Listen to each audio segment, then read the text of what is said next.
Hello दोस्तों, आप सबका स्वागत है मेरे नए ब्लॉग में। और ये है पार्ट 2 ट्रेड फेयर का। सामने आपको दिख रहा है भारत मंडपम, बहुत ही प्यारा मॉन्यूमेंट है जो अभी न्यूली बिल्ड हुआ है। और ये पूरा प्रगति मैदान का एरिया है और ये इसका टॉप व्यू है। सामने अभी जो आपको ये वाला एरिया दिख रहा है जहाँ पे लोग बैठे हुए हैं, थिएटर जैसा, यहाँ पर कुछ तो प्रोग्राम चल रहे थे, वो उधर रेड कलर का फूड कोर्ट था। और ये ऊपर की पूरी बिल्डिंग है जहाँ पे 1 2 3 4 5 के जो स्टॉल्स हैं, इसको हम ढूंढ रहे होते हैं अक्सर ट्रेड फेयर पहुंच के और लोगों को मिलता नहीं है। ये आपको ऊपर आकर मिलेगा, ठीक है।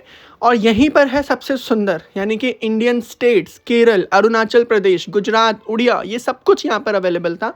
और एंट्री लेते ही जो गुजरात का पवेलियन था सामने, इतना सुंदर और इतने अच्छे तरीके से सजाया हुआ था, आपको सारा लोकल आइटम मिलता। ये केरला का पवेलियन है which was really looking mind blowing.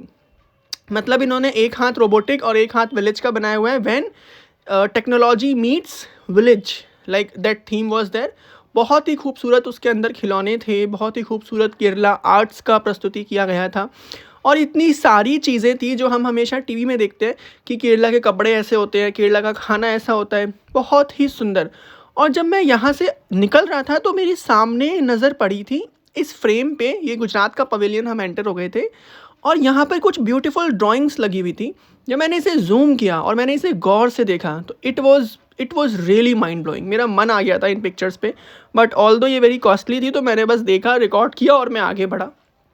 आगे बढ़ने के बाद बहुत सारी चीज़ें थी वहाँ पे, कपड़े थे, खाने के आइटम्स थे। और ये दीदी मुझे बहुत सैड लग रही थी खांगम ज्वेलरी पे, ऐसा कि कोई इनके पास जा नहीं रहा है विज़िट करने, ये बहुत सैड बैठी थी। तो जब आप लोग आओगे तो डू विज़िट हर स्टोर, क्योंकि यहाँ पर इतनी सुंदर ऑर्नामेंट्स हैं। Girls obviously will like it, तो must come and visit her place for sure. उसके पास में आपको कपड़ों के बने फूल मिल जाएंगे। और यहाँ पर कुछ टेक्नोलॉजीज़ की बात चल रही थी, खाने पीने का आइटम था। ये एक पूरा ओवरऑल व्यू है गुजरात पवेलियन का। एक्चुअली इंटरकनेक्टेड थे बाकी सारे पवेलियंस। हम जितने भी पवेलियंस की बात करते हैं, गुजरात की बात करते हैं, सामने आपको आंध्र प्रदेश दिख रहा होगा और यहाँ पर चाय वगैरह का अवेलेबिलिटी थी। ये गोवा का पवेलियन है। मतलब हर एक स्टेट आया हुआ है और सारे स्टेट्स अपने अपने पवेलियन में हैं और अपनी चीज़ों को एक्सप्लेन कर रहे हैं, अपनी चीज़ों को रिप्रेजेंट कर रहे हैं। सामने ये तमिलनाडु का पवेलियन बहुत ही सुंदर बनाया हुआ था और इसके सामने कुछ तो इन्होंने थीमेटिक रिप्रेजेंटेशन की हुई है जिसके अंदर वर्कर्स थे, लॉयर्स थे, डॉक्टर्स थे, जो शायद ये बता रहे थे कि तमिलनाडु हमें बहुत एजुकेटेड चीज़ें दे रहा है, अब उसके अंदर इंडस्ट्रियलाइजेशन भी हो रही है और काफ़ी इम्प्रूव कर रहा है वो। Then we had a conversation about Chhattisgarh. और छत्तीसगढ़ में रायपुर को बहुत ज़्यादा उन्होंने मॉडिफाई किया हुआ था, वो दिखाया हुआ था। और इसका पवेलियन भी वाकई बहुत खूबसूरत था। मतलब इतनी सुंदर लाइटनिंग करके बनाया हुआ था छत्तीसगढ़ के पवेलियन को। और उसके राइट साइड पे आपको दिल्ली का पवेलियन मिलेगा जो पूरा रेड फोर्ट थीम है। मतलब मुझे ऐसा लग रहा था जेन्युइनली कि उन्होंने रेड फोर्ट उठा के वहाँ रख दिया है। फिर हम बाहर आए, बाहर का व्यू ऑलरेडी बहुत खूबसूरत है और वहाँ ये बोर्ड लगा हुआ था, हॉल नंबर 1 2 3 4 5, जिसके अंदर अवेलेबिलिटी का पता लग जाएगा कौन कौन से स्टेट्स हैं। फिर हमने कुछ परफॉर्मेंस भी वहाँ देखी जो वहाँ फ्री ऑफ कॉस्ट हो रही थी। बहुत सारे लोग बैठकर उन परफॉर्मेंस को एंजॉय कर रहे थे, बच्चे अपना टैलेंट शो कर रहे थे और कुछ बच्चे पीछे बैकग्राउंड में रेडी भी हो रहे हैं। अभी मैंने शायद, हाँ ये रही वो वीडियो मैंने कैच की है। ये बच्चे बहुत एक्साइटेड थे, अपने परफॉर्मेंस का वेट कर रहे थे। यहाँ से हम आगे निकले, फिर हम बड़े म्यूजिकल फाउंटेन पे। और ये इसमें मुझे आपको कुछ बोलना नहीं है, आप बस म्यूजिक सुनो और फाउंटेन को एंजॉय करो यार। It was really really beautiful. क्या व्यू है। We can make life's a tune, sing it till we break. I hope आपको ये बहुत अच्छा लगा होगा क्योंकि ये सच में बहुत प्यारा था। और हम जब इसके पास बैठे हुए थे और इसको अपनी आंखों से देख रहे थे तो इतना सुकून मिल रहा था। जेन्युइनली ये गानों पे इंथ्रॉल कर रहा था वहाँ, and it was really beautiful.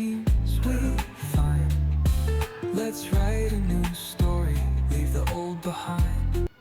इसे काफ़ी देर एंजॉय करने के बाद हम वहाँ से बढ़े तो ऐसा लग रहा था कि ख़त्म ही नहीं हो रहा है एरिया। इतना बड़ा है, इतनी सारी चीज़ें हैं और इतना अच्छा फैसिलिटीज़ अवेलेबल है कि हम थक गए थे घूम घूम कर। हम सारे पवेलियन कवर भी नहीं कर पाए थे, बट हम स्टिल थक गए थे। बट मेरे पापा जी को भारत मंडपम थोड़ा पास से देखना था तो हम उसके ओर बढ़ने लगे कि हम उसकी जो मॉन्यूमेंट है उसे थोड़ा पास से देखेंगे। तो हम भारत मंडपम की तरफ बढ़ रहे थे। फिर मैंने ना वॉल्स पे ये मधुबनी पेंटिंग्स देखी। इतनी खूबसूरत पेंटिंग्स बनी हुई थी वहाँ पे, जितनी भी वॉल्स हैं सब पे। अब मैंने ऑल्दो सबके पास जाके जूम नहीं किया, बट बहुत ही प्यारी पेंटिंग्स बनी हुई थी।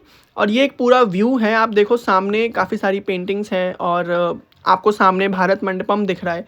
Bharat Mandapam is a place जहाँ पर सारी हाई लेवल मीटिंग्स होती है अब, और सुप्रीम कोर्ट के पास है ये। आपने इसको देखा होगा जब ये न्यूली बना था, इनाग्रेट हुआ था, तो आप सबके सामने भी आया था। हम वहाँ गए, वहाँ पे हमने कुछ फ़ोटोज़ क्लिक करी, उसके आसपास व्यू एंजॉय किया, और यहाँ हमने अपने दिन को पूर्ण विराम दिया। यहाँ हमारा ये ब्लॉग ख़त्म होता है। तो आपसे मिलेंगे अगले ब्लॉग में। Get ready for something very exciting coming on my channel. Thank you very much everyone. Bye bye all, take care.